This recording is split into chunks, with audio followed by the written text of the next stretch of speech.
And then oh, great. Thanks, Jen. And then we have Asia. They will be joining us to talk about the new CDHE FAFSA CASFA toolkit. And then Sophie is going to give us a couple of CASFA updates, and then any sort of community events will come up and questions at the end. So with that, I will hand it over to Jen. Are you ready, Jen? I know you just had to jump out and jump back, but you Yes, I good? think I'm ready, Okay, Jen. all right. Thank you.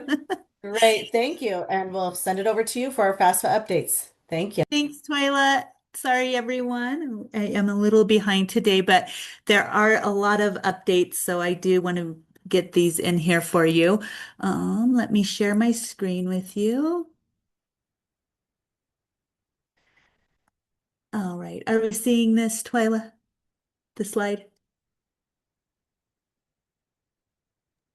Yes, I am. Yep. Okay, great. Thank you.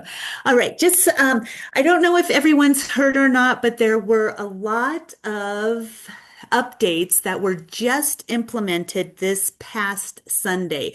So I'm going to be totally honest with you. I haven't actually seen all of these updates you know, in the FAFSA form because I haven't helped anyone with the FAFSA since Sunday. So you may see some of these changes though if you are helping students and contributors fill out the application. First, there are fewer screens in the beginning. So all of the onboarding videos and those screens have been taken out in hopes of helping students and contributors to complete the application. Some just clicking through those screens was a process. So some would give up at the very beginning like that. But those screens are gone. The challenge questions have also been removed. Now, for who have used the challenge questions and want to continue to use the challenge questions, those are still an option. But when they create their account, they will not see those, they will not have to create those challenge questions any longer. Users also now enter their address during the account creation so that they don't get that missing address prompt when they continue on through into the application. And it's easier to add the mobile phone numbers now and to link those phone numbers with the accounts. And also, they must have been reading my mind because after they create the account, a user or a contributor, they now go directly to the dashboard and they do not have to go through that re-authenticating process again, like they did for when they create the account. So now they just go from creating the account directly to their dashboard and they can start filling out the FAFSA form. There is a new feature in the FAFSA form. This is a low earnings indicator. So what happens if a student chooses or has chosen a school that has a low earning rating, then they see this box on their dashboard. It doesn't mean that they cannot choose the school. It doesn't mean that they don't get funding for this school. It just lets them know that the graduates from this school are earning a little bit lower than some other schools. And then I do have a electronic announcement for this, and I'll put it in the chat here. So if you want to read up more about this low earning indicator, you can click on that link. There is a spreadsheet, and I will also share that with you. The spreadsheet actually lists all of the schools in Colorado, and it will tell you if that school is a low earning school or not. So you can check those out on your own. There's also been some aesthetic changes or some streamlining changes. Users no longer have to see those onboarding screens.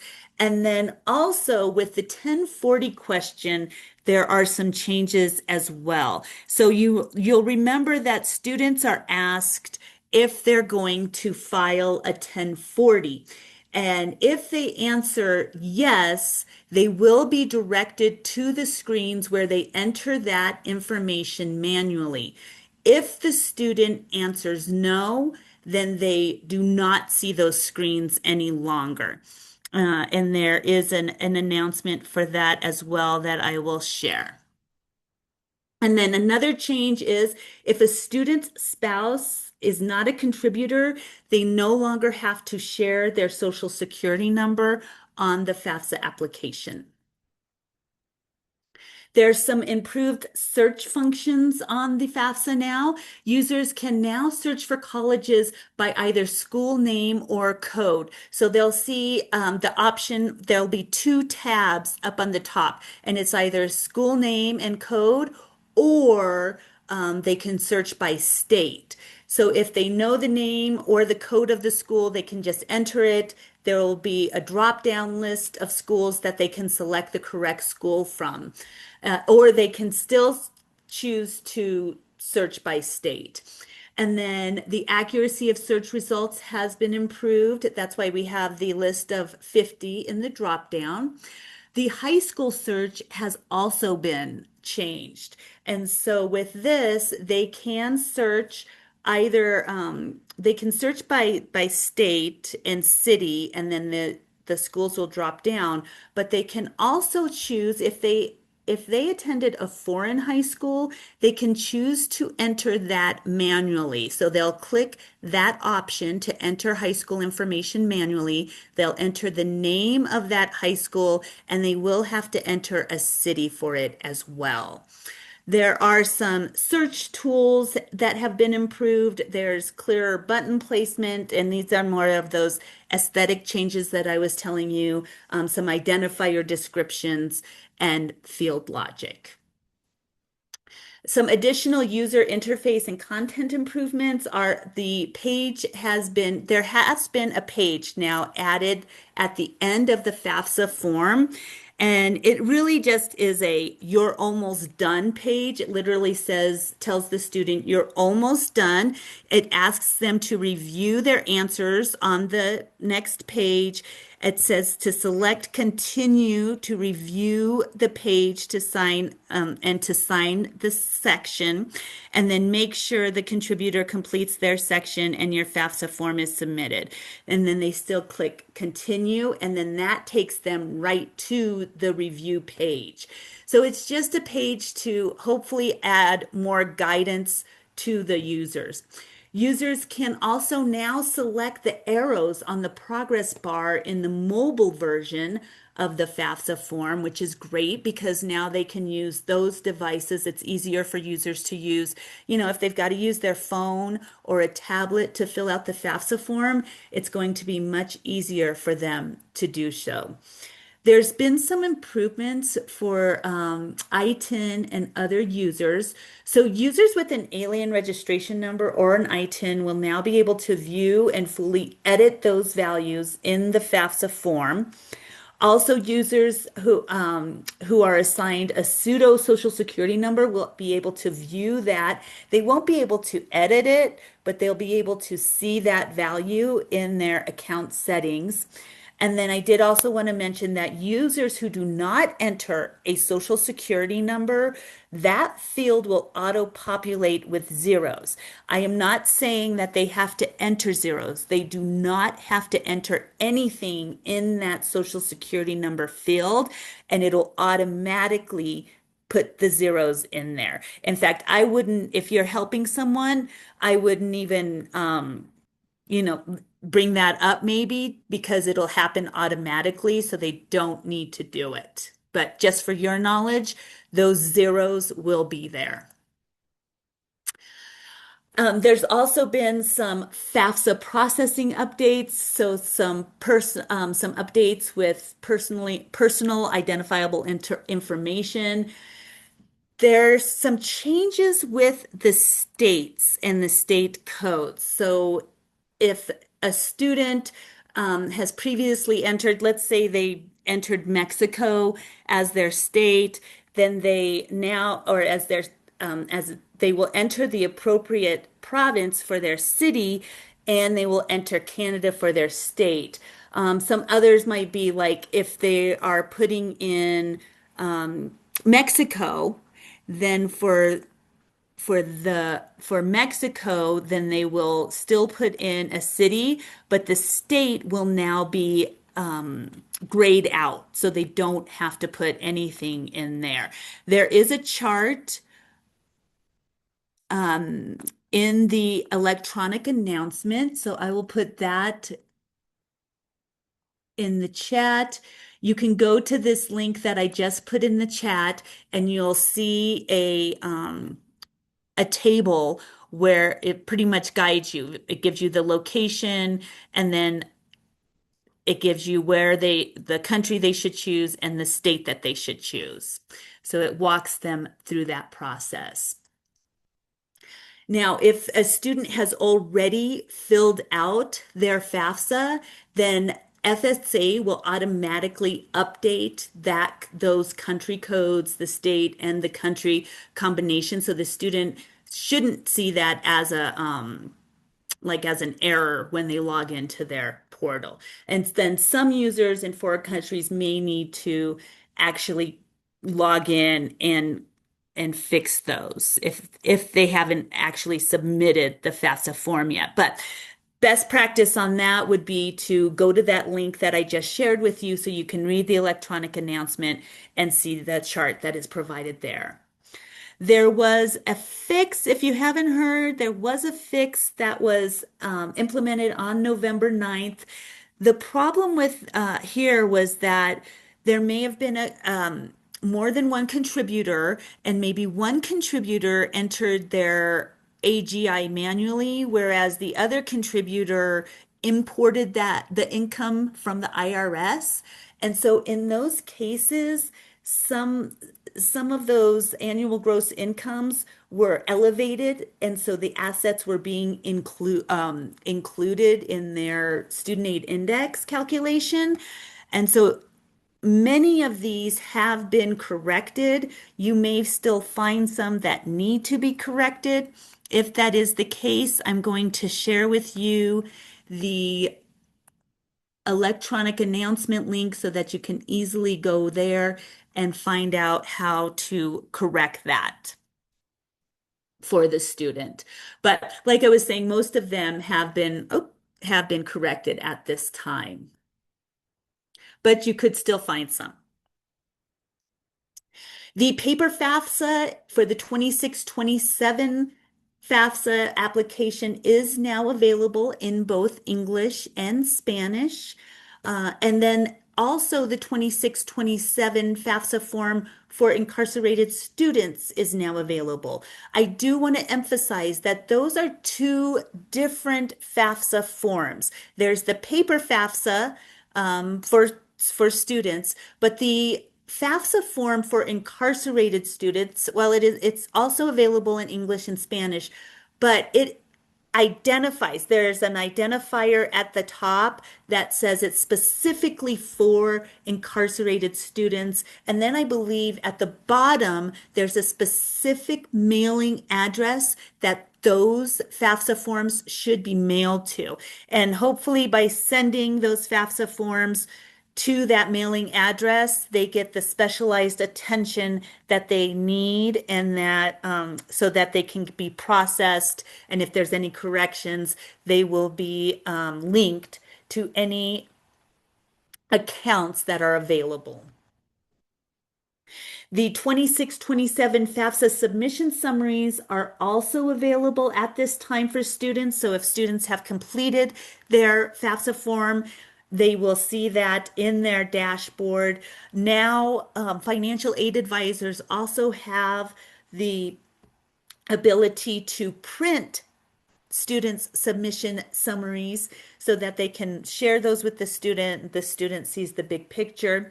There are also mock-ups available. So if you are, and they are available in English and in Spanish, but if you're doing a training or a financial aid presentation, the mock-ups are available for you to use in those trainings and those presentations. Okay, I know that was a lot and pretty quickly said. Like I said, most of these updates just happened on Sunday, so you might want to take some time to read those electronic announcements and just get even more familiar with what's happening there. Oops, and I'll stop sharing. Great, thanks so much for that, Jen. I'm going to request access because just going to show really quick the financial aid completion tool. So I don't know if you can make me a presenter. I don't know if I need you to do that. I think so.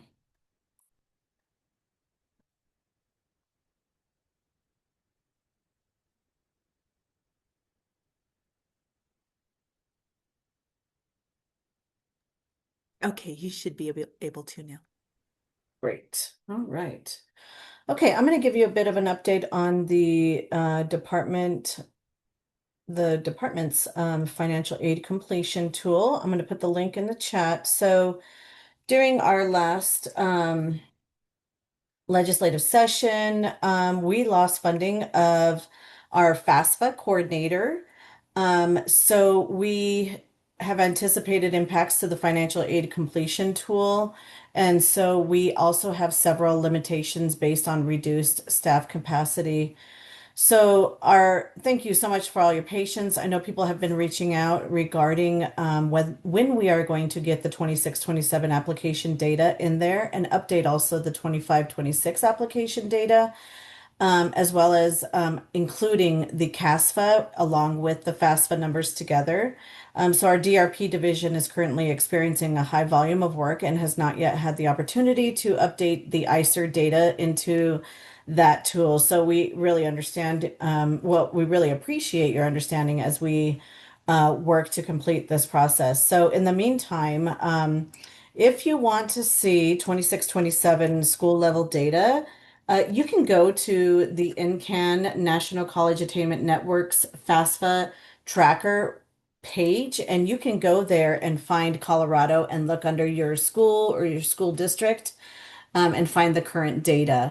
But for the Colorado Financial Aid Completion Tool, we hope that the ICER data will be updated soon.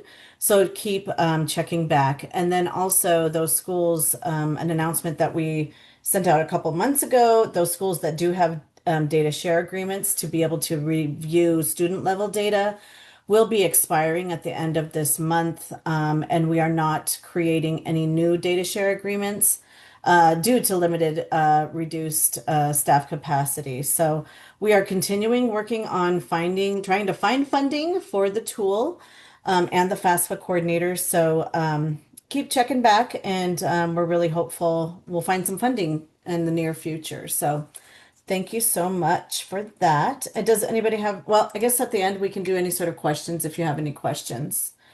Next, if Asia is here. I am here. Oh, there you go. Okay, I'm going to go ahead and just send it over to you, Asia, and you can introduce yourself and then show us this awesome FAFSA CASFA toolkit communications created. Take it on. Great. Thank you, Twyla. I'm Asia Royston. I'm the Digital Communications Coordinator for CDHE. I'm just going to share my screen quickly first to show you where you can find the toolkit. So this is our website. To navigate to this page, you will go to Educators, this drop down here. And then to FAFSA CASFA resources. And then the toolkit is linked on all of these pages. We have it available in English and Spanish, if that is of interest. But then the link to the toolkit is right here. And then just to walk you through the toolkit itself.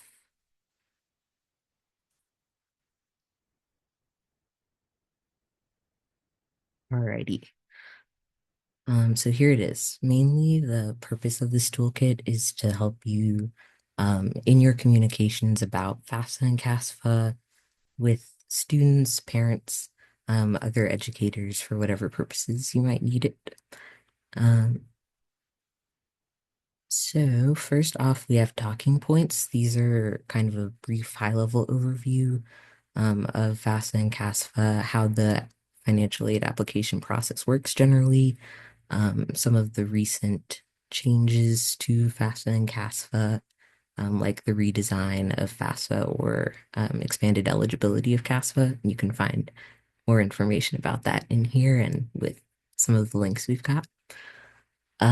We've next got web copy slash newsletter blurb. This is kind of longer form, has a more informational tone. It's really good for copy pasting and customizing. If you're sending out newsletter blasts and you want to let folks know that these applications are open and are options for financial aid.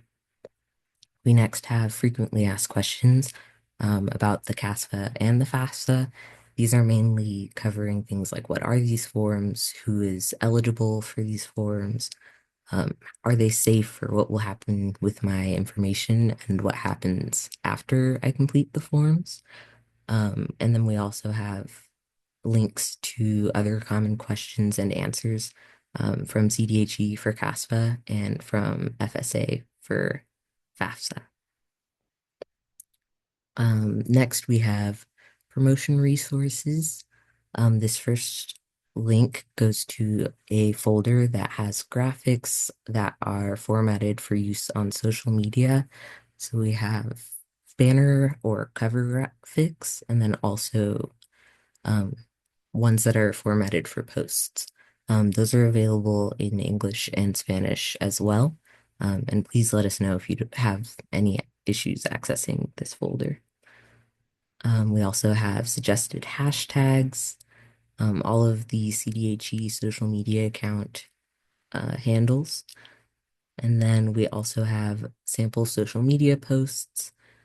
These are kind of varying lengths and geared towards varying audiences. Feel free to customize as you need or as you see fit. And then we also have a few additional things that you can do at your school in relation to FAFSA and CASFA. One thing is hosting financial aid completion, application completion events for current students or local families offering assistance. Um, Hosting a financial aid training session for local educators and counselors. We have more information about that at this link. And then we also have, as Twyla was talking about a bit ago, additional information about financial aid completion at the financial aid completion tool. And that is the toolkit.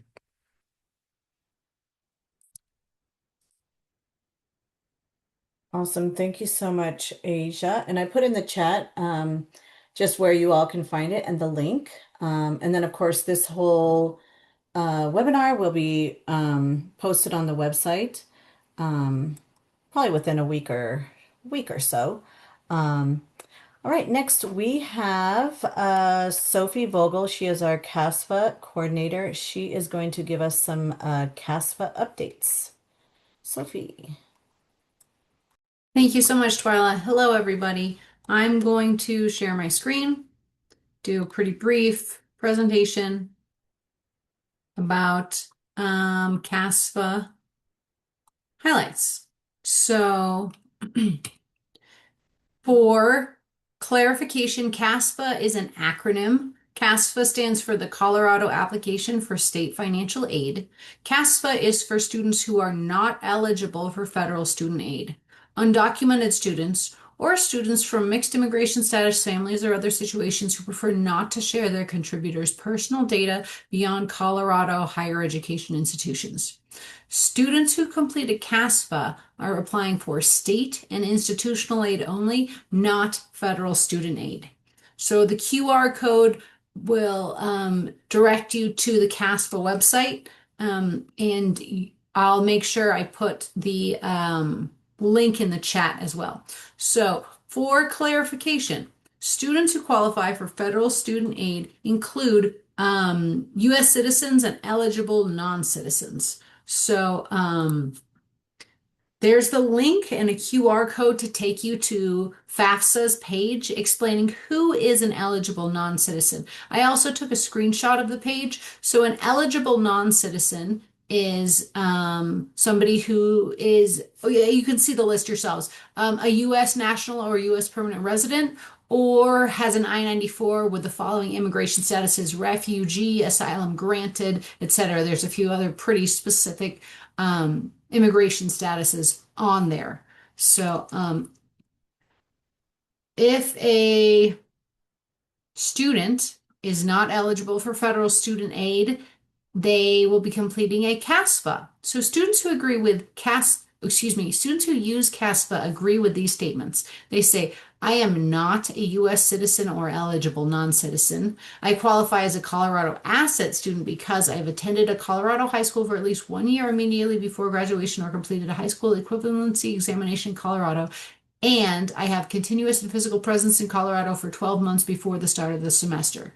So CASFA is not the same as Colorado Asset. However, as you can see, there is a lot of overlap. So a student who uses a CASFA also agrees with, I should complete a CASFA if I have financial need, regardless of my Colorado asset eligibility. So students who are Colorado asset eligible complete a CASFA, and students who are not Colorado asset eligible complete a CASFA. Students who use CASFA agree with these statements. I have DACA or TPS. DACA is Deferred Action for Childhood Arrivals, or TPS is Temporary Protected Status. Those are two very specific immigration statuses that students who use the CASFA may have. Just so you know, students who have DACA or TPS are going to have a Social Security card that says for work authorization only. So that is a hint. If you have a student who says, I don't know my immigration status, and they show you their Social Security card, and again, their card says for work purposes only. Students who use the CASFA agree with the statement, I am eligible for federal student aid, but I'm from a mixed immigration status family or other situation and prefer not to share my contributors' personal data. Oh, sorry, I didn't realize I was sharing the screen with the chat up. So sorry about that. Beyond Colorado higher education institutions. So for CASFA eligibility expansion, students from mixed immigration status families or other situations, so students who are federal student aid eligible and they have undocumented parent contributors, those students may benefit from the CASFA eligibility expansion. So if a student qualifies for federal student aid but has concerns about submitting a FAFSA, please review the following. So first of all, if the parent or spouse contributor ever applied for or used an ITIN, which is Individualized Taxpayer Identification Number, they've already provided their information to the federal government, so there's no reason not to complete a FAFSA. Similarly, if the parent or spouse contributor completed a FAFSA for an older sibling, they already provided their information to the federal government, so there's no reason not to complete a FAFSA. Not completing a FAFSA is forfeiting any Pell Grant, which is up to $7,395. So many students will not be able to afford post-secondary education without Pell. That is to say, the CASFA eligibility expansion is not a blanket great option for all your students. There's a very small select group of students who could benefit from this. So how to advise mixed immigration status families on filling out a financial aid application. I highly recommend you use the President's Alliance for Higher Education and Immigration tool. Here's the QR code to it as well as the link. This messaging template goes through 5 really important steps. The first one is to reassure students about their eligibility for federal student aid. So explaining what federal student aid is, that the U.S. Department of Education still exists. These are questions that we consistently get, so make sure students understand what they're eligible for. Listen to and address security concerns. So if a student or family expresses concerns, listening to and acknowledging is a really important step. Number 3 is respect privacy and never ask directly about immigration status. It's a key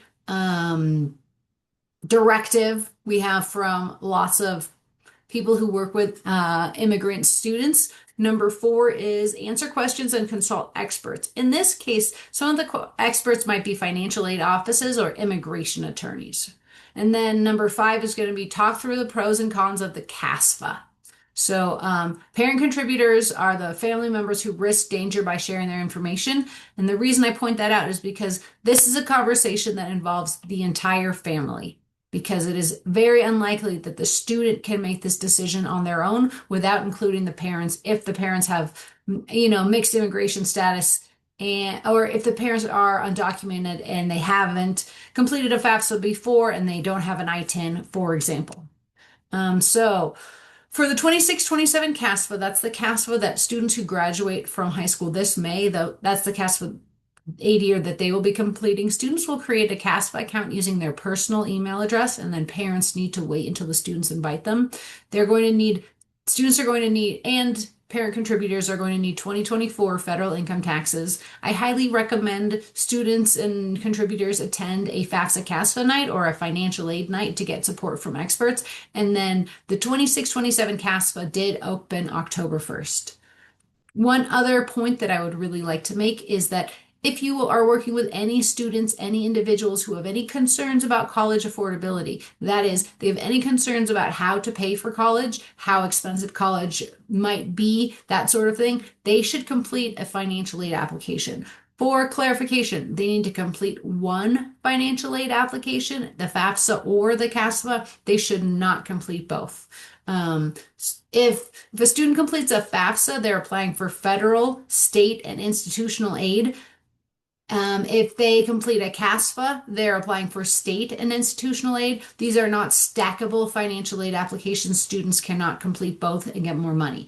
If they complete both, it is likely their financial aid account will be stuck in suspense, and they will have to contact the financial aid office to get that resolved. So again, students should determine their eligibility, which application they should complete, and complete one. And then also, if you hear from your students, them saying, "Oh, I'm not going to complete a financial aid application because I'm not going to get anything," that generally means that their parents have indicated that they're not a low income family, so maybe they're not eligible for a federal Pell Grant. I want to point out that in Colorado, our financial aid offices at our institutions of higher education use the financial aid applications to determine eligibility for state and institutional aid as well. So if a student wants any help paying for college, they should complete a financial aid application. If they want to pay full price for college, that's fine. They don't need to complete one. But if they have any concerns, a financial aid application is the first place they should start. Additionally, there is a new and improved CASFA. It opened on September 8th, and I want to share some of the new improvements. The CASFA no longer has a field for student or contributor address or identification number, such as social security number or I-10. The new CASFA does not require parent, spouse, or spouse contributors to create their own accounts. If a parent contributor is present when the student is completing CASFA, the contributor can enter information immediately after the student section is complete. So we've changed the workflow so it goes directly from student to parent contributor. If the parent contributor is not present, the student will enter contributor email address and contributor will link their email to access and complete the form, still without having to create an account. Married filing separately will receive one invite, and parent spouse will have to enter information consecutively. And then in addition, students and contributors can use the same email address. So the contributor doesn't necessarily have to create a new email address. If the contributor doesn't use email, they can just use their student's email address. I want to point out that we are doing a lunch and learn on January 14th, and I'll be presenting a CASFA walkthrough with screenshots of the new CASFA platform. So that's another opportunity next month to get more information about the CASFA. And then if anyone has any questions, let me know. I'm going to stop sharing, and I really appreciate your time and attention.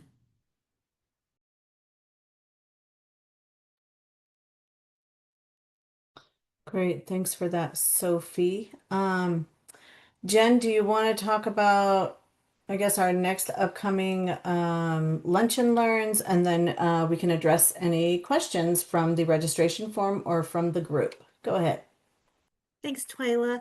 And I do want to also mention that I put the link for the FAFSA product log in the chat. It's a great resource to keep up on any changes that they make, any updates that are made. I mean, even though the FAFSA has been open now for a few months, they are still making improvements to the form. So if you want to check that, maybe like a couple times a month, you may find some new things in there. But uh, we do have some upcoming dates for you for our next Lunch and Learn.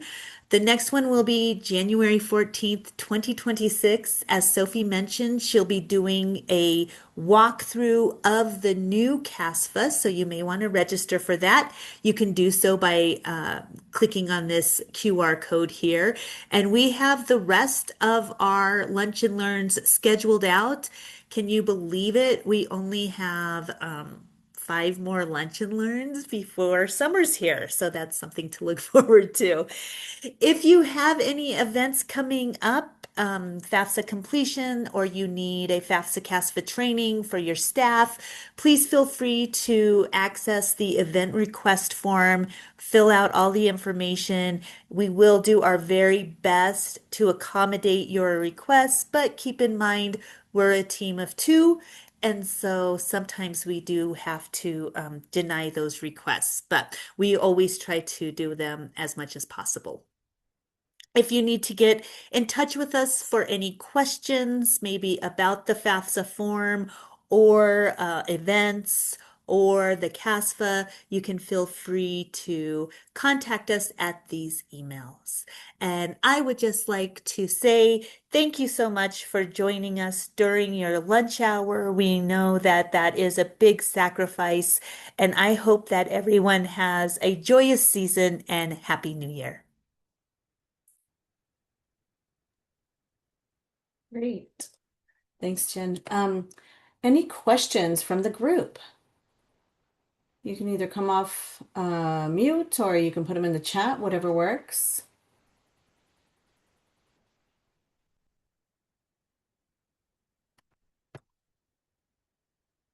Yep. Okay. Oh, I think I see something. No questions. Great. All right. Well, thank you all for joining us today. We'll see you at our next Lunch and Learn in January. And again, if you have any questions at any time, please feel free to reach out. We are usually all around, except for maybe in the next couple weeks we'll be kind of spotty here and there, as we're going to be taking off a little leave during the holiday season. So. Thank you so much and have a great holiday season and take care all.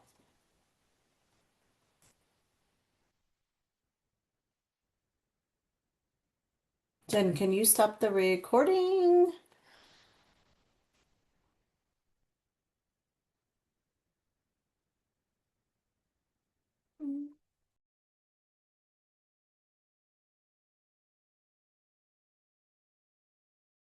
I think since I made you the host that you